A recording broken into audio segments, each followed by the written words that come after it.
Good morning and welcome to the Marketing Rocket Fuel podcast. My name is Michael. I'm Drew. This is Drew. How are you, Drew? Hey, I'm doing great. Doing great, Michael. Hey, you know what? We normally sit here and shoot the breeze for a little bit, but I actually found something. I want to read this to you. Here's a TED Talk that I heard recently, and I've got the transcript to it.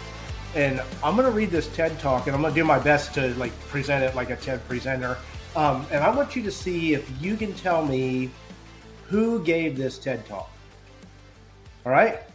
Okay, so bear with me here. I got to bring this in front of me so I can actually read it. Okay, so good day, everyone. I'm honored to be here and share with you today some insights and into how we as professional copywriters can beat AI language models. You see, it's not just about being clever with words or following the latest trends. To truly connect with our audience and stand out in a crowded market, we need to start with the why. Let's start with the first strategy, having a deep understanding of our audience. As Simon Sinek once said, start with the why. We need to understand the motivations, desires, and pain points of our audience. What drives them? What are they looking for? Only then can we craft copy that speaks directly into their hearts and minds. The second strategy is creativity and originality. We can't just copy what everyone else is doing. We need to come up with something fresh and unique, something that captures the imagination and inspires action. As Sinek said, people don't buy what you do, they buy why you do it. We need to tap into the emotions of our audience and connect with them on a deeper level. The third strategy is emotional intelligence. We need to understand how our audience is feeling and evoke an emotional response with our copy. Whether it's excitement, fear, or joy, we need to speak to the heart as well as the mind. As Sinek said, people don't buy what you do, they buy how you make them feel. The fourth strategy is error-free and concise copy. We need to make sure our copy is polished and easy to read. As Sinek said, if you don't know your destination, how will you know when you've arrived? We need to be clear and concise in our messaging so our audience knows exactly what we're offering. And finally, we need to add a personal touch. As Sinek said, people don't buy what you do, they buy who you are. We need to write in a conversational tone that feels like one-on-one conversation with our reader. We need to be authentic and show our audience who we are as people, not just as copywriters. So, Michael, who do you think gave that TED Talk? Obviously, they're a Simon Sinek fan. Obviously, and so am I. I love Simon Sinek. He's everywhere. I remember hearing him speak, not in person, but I've seen his TED Talk and seen some stuff with him and just love his message. I have no idea who gave this TED Talk, but they certainly make a compelling argument as far as how modern copywriters can sort of stave off this whole AI phenomenon. Well, believe it or not, that entire TED Talk was written by ChatGPT. Oh my God, you're killing me. You're killing me, man. And that was actually unedited, written by ChatGPT. That's and crazy. So, and that's what we wanted to talk about today. Is we want to talk about copywriters versus ChatGPT. What does a copywriter do? What does ChatGPT do? And how is it changing the role of copywriters? Is it going to take away all the copywriters' jobs? Is copy dead? Or is that even the right question to be asking? Right. Well, first of all, let's go ahead and so frame out this conversation by defining or telling our viewers and listeners who have been maybe sleeping under a rock. And if you have been sleeping under a rock, let us lift the rock off of you and tell you what ChatGPT is. And I'm going to be reading off of some notes here. ChatGPT is an artificial intelligence language model created by OpenAI. Now, who is OpenAI? You would think that OpenAI is something that got spawned out of some of these existing tech companies, and you would be wrong. Actually, OpenAI is a company independent of the Alphabets and the Googles and the Amazons of the world. That's right. But with that said, the Microsofts and the Amazons are investing heavily in OpenAI. Just Oh yeah, they've certainly taken interest. not just interest; they're opening the checkbook, and they Yeah. are investing. So, you know, it's trained on a large data set of text, allowing it to generate human-like responses to text-based inputs. I'll leave that there. We'll probably fill in some other details, or you can fill in some details that you think I've missed. But um, Well, when the did you hear? interesting Go ahead, Drew. I'm going to say the interesting thing about this is ChatGPT is not that old. The technology doesn't even sound like it should exist yet.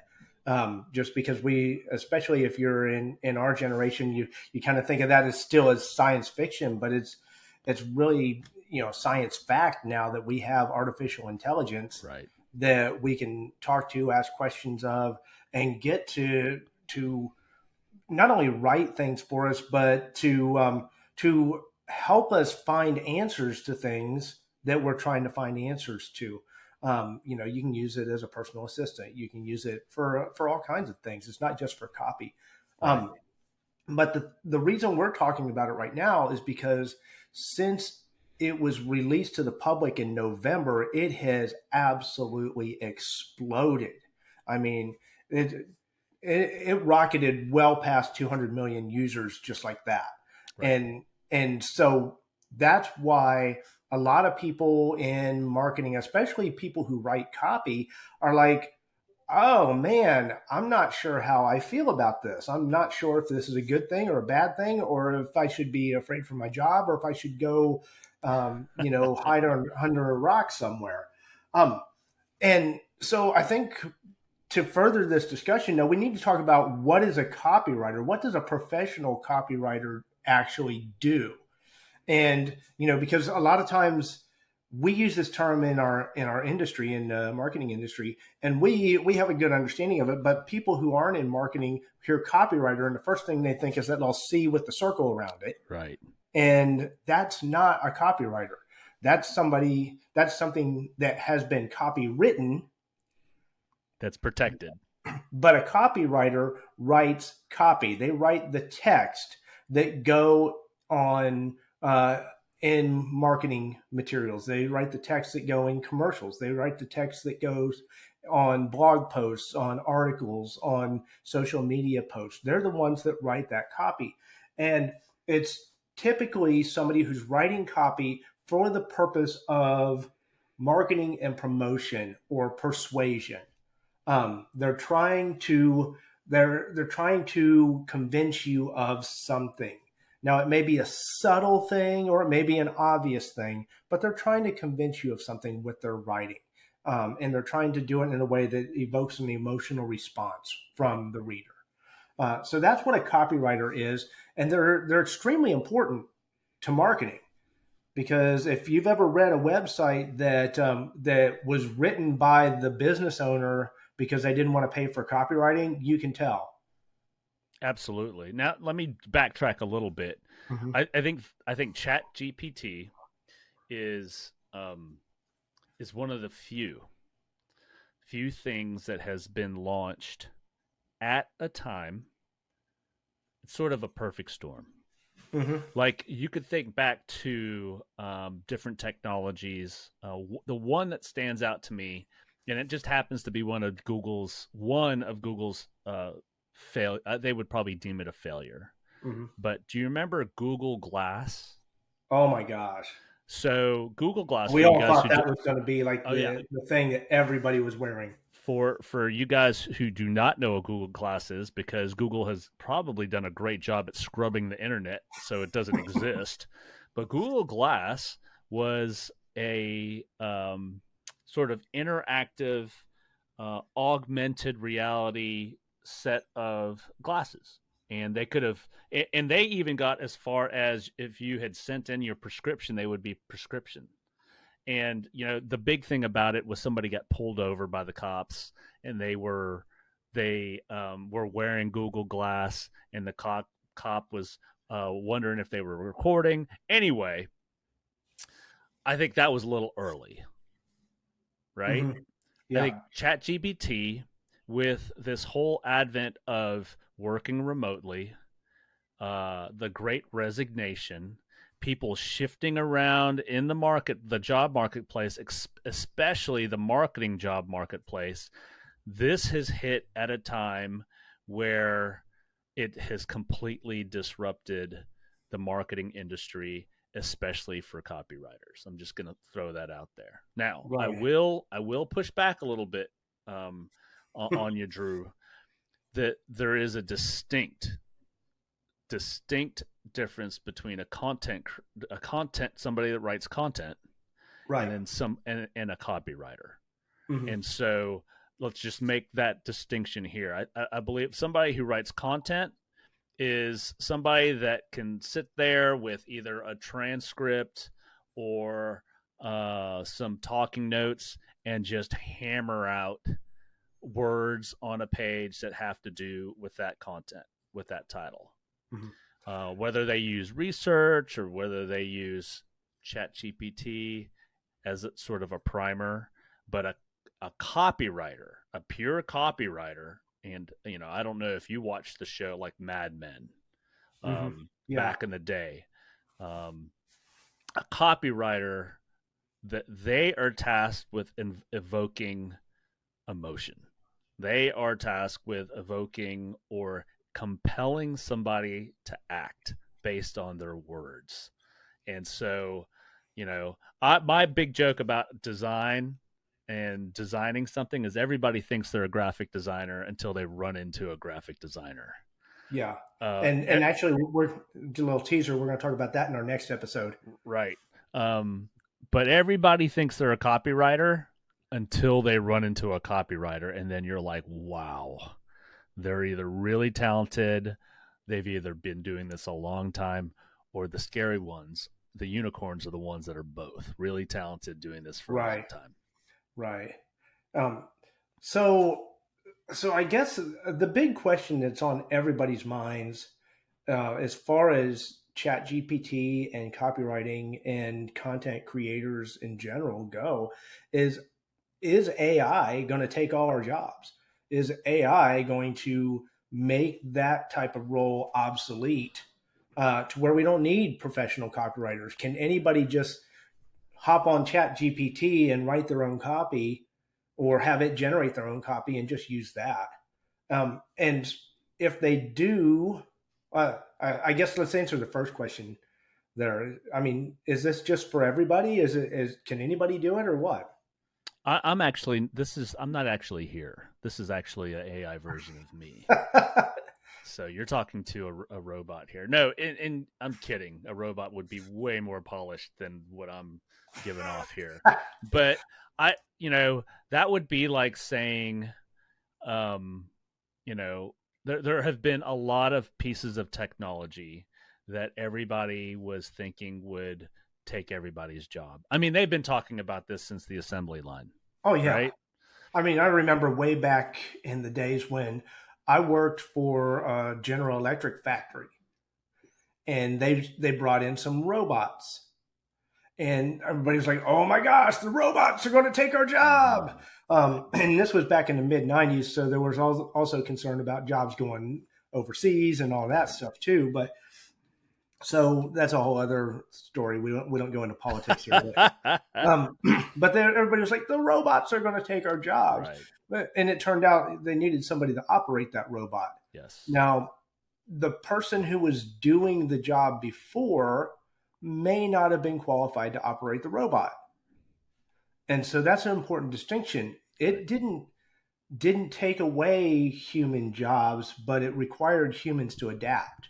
It did. So for me, the whenever I'm thinking about technology taking over jobs and eliminating people. There are two companies that always pop into mind that were in a position to dominate their industry, and their lack of pivoting or adaptation was basically the death of their companies. Mm-hmm. Um, and one of them is Kodak. And they dug in. They just, this whole Mm-hmm. digital camera thing. No, everybody's going to keep using film. Yeah, Wink, wink. because digital would never produce the quality that film would. Absolutely. Yeah. The second one is a small company called BlackBerry, and they were first to market with mobile devices, and they're like, you know what, there's no way anybody's going to not want a physical keyboard on their phone. And and here we are, Mm-hmm. 20 years later, and people are probably going to have to ask ChatGPT what BlackBerry is. So it's those two things, and then rap music. Obviously, that was a fad. That was going to go away, right? But no, I'm kidding. But we I have just, to. I just had this flashback to me and my friends back in like 1982 Oh yeah. with a big sheet of cardboard out on the front driveway Yep. breakdancing. Yep. Yeah, don't even try to imagine that. It was horrible. It It was was, like yeah. the worst I thing mean, we've ever seen. I remember doing that with fat shoelaces, and everybody was saying this is a fat, um, rap music is gonna go away, and now the hip hop culture is just in everything now. There's literally no commercials out there that do not have some sort of a hip hop vibe. Let's bring it back to ChatGPT, AI, and copywriting. I Yeah, did I hip hop kill rock and roll? Exactly. No, they just, No. so I mean there are a lot of Aerosmith got together correlations. with Run DMC and they produced a Absolutely. great song. Absolutely. And I think what we're going to see after the dust settles with this is going to get folded in to what we're doing on the marketing side, and what agencies and marketing departments are going to be doing. And if they don't, they are absolutely going to get left in the dust. It's not even going to be close, because Well, I mean, what this is going to do is it's going to allow companies to 10x whatever they're doing as far as content, whether that's right. it's just the sheer volume of it, the production value of it, and then truly, truly innovative ideas, truly original content that no one's ever seen, or content that has been sort of mashed together, is going to really shine at this point, because it's going to sort of dilute what's happening, and then the superstars are going to rise to the top. It always happens. Always. So, so I was in researching for this episode. I actually came across a really cool YouTube video, and I'll link to it in the description here because I want to give credit to other creators. Um, but um, but he said a really insightful thing. AI is not going to take away everybody's jobs, but the people who know how to use it well will. Yes.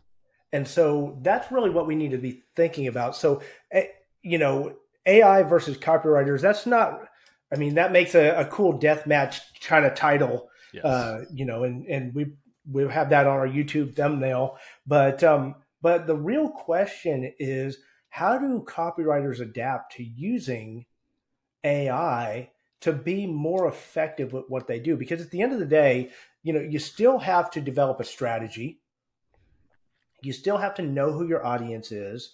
And even if you're using ChatGPT either as a prompt or to write and hone articles, you still have to proof them. You still have to ask the right questions to make sure it's going to reach those audiences. And you as a copywriter, you as a content creator, because I'm going to lump these together, because in the size companies we work with, those are usually the same person. Right. Um, and so with those creators, they still have work to do.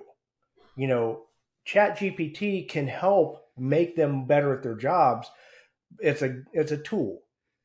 And if you know how to use the tool, you're going to be better at your job. Right. You know, just like when I learned how to operate robots in the factory all those years ago. Gosh, that was 30 years ago. All those years ago, I got better at my job Right. because I learned how to use the robot. I adapted to the technology that was available at the time. Right. You know, imagine if you had held out on learning to use Google Whoops. and you just said, you know what, I don't need Google. I'm just going to go to the library for everything. Yep. Where would you be now? Yep. You know, so it's so yeah. Do I think that? Well, I guess one of the things that we probably need to talk about though is what happens when we rely too much on it, because that's a Um, danger too. There's a fine line here. yeah. So, there's, a crutch can help you two ways. Mm-hmm. A crutch can get you through an injury, and a crutch can make you lazy. Mm-hmm. So, for me, like I mentioned in the opening or when we started this episode, that this has come along at the perfect time. Like, remember, there was a time where you actually used the Google input box, right? Like, Right. if you go to Google, you can actually, they're still there. I don't even know why they still do it, but people actually typed in there. Now, what do you do now? Do you even use that box? No, most people just use the browser. Right. They just type it into the browser window instead of typing in, you know, Or we talk to our devices throughout the right. home. Absolutely. I Yeah. mean, I'm probably going to set it off, but But there's, yeah, I'm trying. yeah, I'm trying to avoid right. saying the phrase Here so we I go. don't Everybody that's activate my driving messenger. right now, I'm going to drive you crazy because I'm going to say, "Hey Google," or "Hey It woke Siri." up. It woke There you up on the go. other side of the room. There you go. "Hey Siri," or "Hey Alexa." I mean, we are used to interacting with devices without Mm-hmm. using these anymore. Mm-hmm. And so think about a time where that didn't exist. And that time, I can't even remember, right? And Right. if you want to roll it back even further, and I'm really dating myself here, but I mean, there was a time where a fax machine was like this, ooh, like this whole magic thing, and It then was it the was next like greatest tool in the office and became indispensable. absolutely, and not just indispensable. It hit a tipping point to where it was like, boom, everybody had one. It was like the the cost of doing business was having a fax machine. Mm-hmm. And so this is where this is going, but it's just going to get there way quicker. And it may Yeah. already be there, and you may already be. I mean, there are entire YouTube channels now where there's not a human being on the screen. Mm-hmm. It's an AI generated video from an AI generated voice, using an AI generated voice, reading an AI generated script. And Mm-hmm. so we are there. We just happen to be early, but you know, if you are not if you're hearing about ChatGPT and AI for the first time when you listen to this podcast or see this video, then you're behind, and you may be so far behind that you're gonna get lapped, and then you're gonna feel like you're ahead, but that's not a good thing. You know, and it's interesting because I was debating whether we were even recording this too late in the conversation Right. because it's happened that quickly. Yep. But then also understanding who our clients are, and I'm not saying that our clients are behind, but it's not. We tend to see these things coming at us really fast Mm-hmm. because that's where our fingers at. Our fingers on that pulse. Right. But people who are running a factory, people who are running home services companies, and things along that lines, they're not necessarily paying attention to that because they're paying attention to running their businesses. They're paying attention to things in their industry. If Mm-hmm. you ask me, how to replace a circuit breaker panel on a home, I could not tell you, and I couldn't tell you what the latest Nope. one is. Nope. But if you ask me about Chat GPT, I started hearing about this, and I was like, I have got to investigate this because it's a game changer, and it was very easy to tell it's a game changer. So much so that people are kind of starting to watch it to see if it's going to be the next Google. Well, here's a hot take. Mhm. Chat GPT, if they're not careful, if they're not careful, um, if I own Chat GPT, I would be taking bids because there are existing companies out there with way deeper pockets Mhm. that are reverse engineering this as we speak, and Right. that have been And using a yeah one of them has the big ABCDEFG in their name. yes. So, I mean there is and I don't know how it's going to shake out, but I feel like before the end of the year, um, this is going to be Google's going to have their own, and mhm. it's going to be browser based in Chrome, and I could see a chat come up in the browser. You can give it prompts, and you can tell it to insert whatever content that it generates into a Google Doc or into a Google Sheet or make a slide presentation for you in Google Slides. Um, this is it's you know I, Mhm. I can just see I can just imagine people in the boardroom at Google or at Apple or at Meta or at Amazon going, how did they get the jump on us? I could Mhm. just see that conversation. They're like, where did these guys come from? How do we either buy them out, make them go away, acquire them, do something? Right.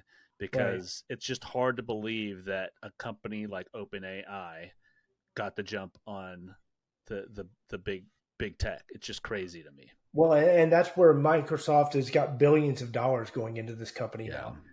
because they're like, yeah, this is our shot to come back here. They're like trying to pull an Elvis. They're trying to make this big comeback, Thank you very um, much. and Yes. um, and hopefully they don't choke on a fried peanut butter and banana sandwich. But oh man, Yeah, it's I a mean, bad metaphor. ChatGPT's already been integrated. If you're listening to our voices or seeing us on Mhm. YouTube and you're a Microsoft Teams user, you are already using ChatGPT. That's right. Because what it's doing is it's taking the transcript of every meeting, and then you can tell it what to do with it with regards to meeting minutes or generating action items. It's crazy. Well, and it's being integrated into several things that we use every day. Some of our social media planning tools, some these things that we were already using is being integrated into those in a way that's trying to make it easier. But I think what we need to do is we need to kind of step back and recognize that there is value in human creativity, Yes. but that Chat GPT is a big culmination of human creativity. Yeah. It didn't happen without human beings, Right. but the types of creativity that people make moving forward, they're going to find creative ways to use these tools. Just like when the paintbrush was invented, people found creative ways to use it. Yeah. I don't know who invented the paintbrush, if that's I been don't know. around since the dawn of Yeah, time. I don't know. but I But mean, with that on that through line, could you imagine Bob Ross with an iPad? oh Well, wow. hey, he'd be amazing, right? It Well, wouldn't have and taken away anything.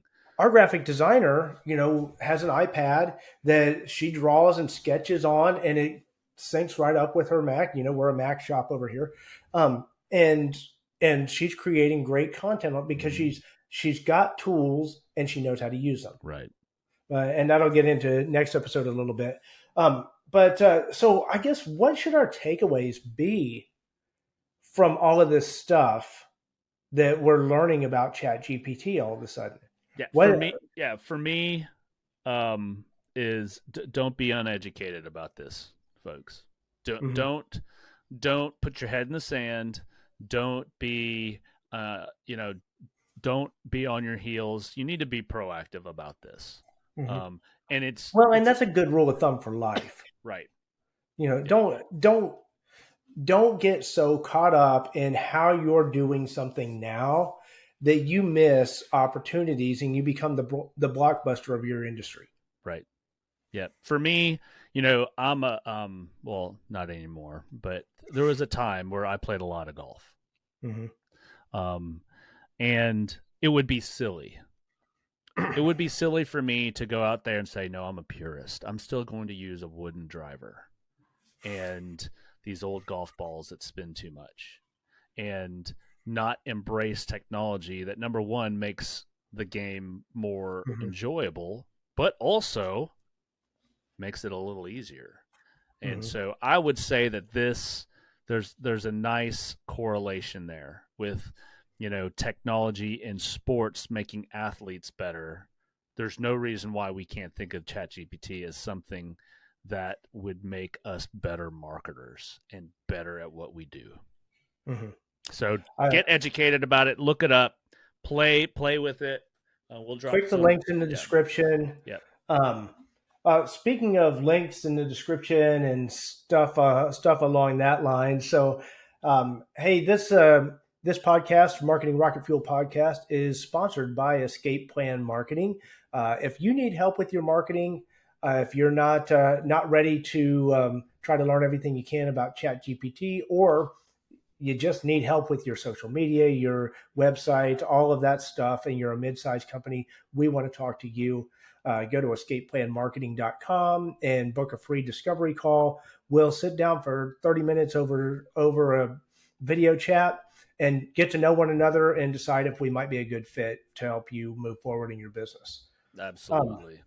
Now, and now, what else do we want people to do here if they're watching this for the first time, Michael? I don't know. Really cool people on YouTube say smash that like button and subscribe. Smash! That's right. But if you could just Hulk click it, smash! that's right. Just click it. You don't have to smash anything. It's really easy. Right. Just click it, subscribe. It helps with those algorithms that Yeah, all. it helps the AI know when Right. to put content like this up there. And if you hit the bell, the AI will automatically let you know whenever we post a new episode. So that's awesome too. Yep. Um, but yeah, don't smash it, especially if you're watching on your phone, Yeah. Don't smash because smashing your phone is not a good thing. Just ask my 10-year-old. Um, it. but you can listen to Marketing Rocket Fuel any place you get your podcasts, or you can watch us on YouTube, or just go to escapeplanmarketing.com. We're on the blog there, so you can find us all over the place. And if it's your first time or your 50th time, whatever, just be sure and comment. Let us know what you think. Do you think ChatGPT is going to make copywriting obsolete? Discuss. And you've teased it a couple times, but I want to tease it one more time before we let people go. What are we going to be talking about next time, Drew? Next time on Marketing Rocket Fuel, we're going to be talking about who is a graphic designer, what do they do, and why can't you do it yourself?